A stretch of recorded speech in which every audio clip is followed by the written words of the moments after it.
Winter is coming, everyone, which means it's soup season. I'm excited to share with you the recipe for pickled greens and pork belly soup. As you can see, to start, we're going to dice up some garlic, ginger, slice some spring onion, and prepare dried chilies, which is optional.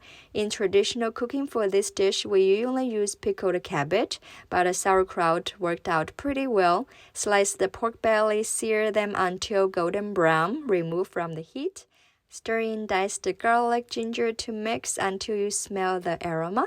Add in sauerkraut or pickled greens as well as dried chilies and cook it for a minute before we add in water. Bring the broth to boil. Finally, add in the pork belly. Simmer it for about 15 minutes or so on medium heat.